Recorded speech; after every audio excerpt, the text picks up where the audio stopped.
My name is Caroline Cutter, and I'm going to be doing my science project on maximization through oxygenation. I've been running cross country for 4 years now, and for all the years that I've been running, my coaches and fellow athletes have mainly focused on muscle strength and muscle endurance, but there is little emphasis placed on breathing techniques, which I think is strange because one of the reasons people don't like to run is because they get out of breath, and that leads to side aches and other issues.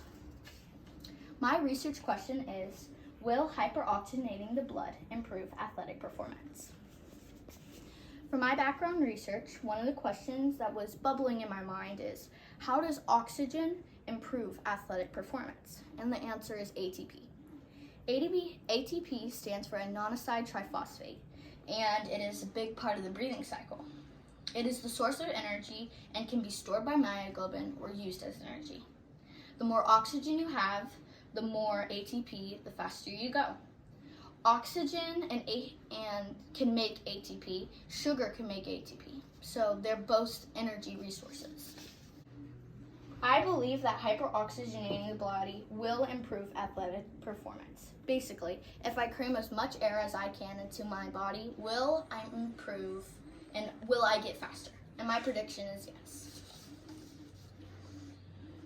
For my materials list, I have my O2 monitor, which is this little thing that takes my pulse and my O2, and I use my dad's phone, which those are the main things. For my procedure, I set up course, I ran trials, I stretched and warmed up, I did my breathing method, I ran my course, and I wrote down my time, my O2, and my pulse. I have a more detailed list in my paper. For my risk and safety, they're really simple.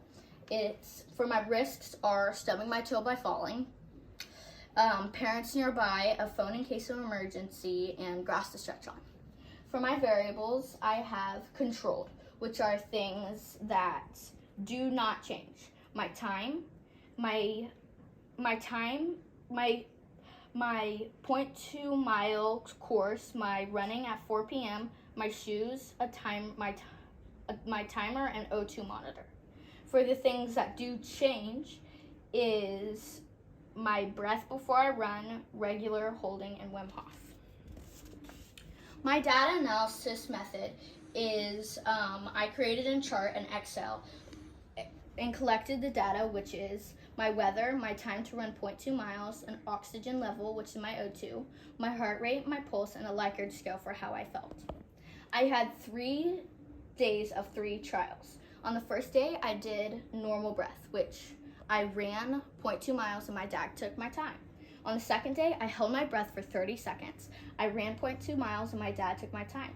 On the third day, I did the Wim Hof method, which is 30 deep breaths in through the nose and out through the mouth. And I ran and I got my time. This is Wim Hof, and he made up the Wim Hof breathing method, and it is very familiar to my family. My dad uses it, and he is going to run the Boston Marathon soon and going to use him. So I thought that was cool, and I could use it in my training just like he is. My results are mainly in my charts. The blue line stands for my normal breath, the green line stands for my holding breath, and the peach line stands for my Wim Hof breath. Whichever one was closest to the bottom of the graph was the fastest one that I ran. As you can see, the Wim Hof breathing method was the fastest that I ran. I decreased my time the most. I ran fastest. So that means hyperoxygenating the blood does improve athletic performance. My hypothesis was correct.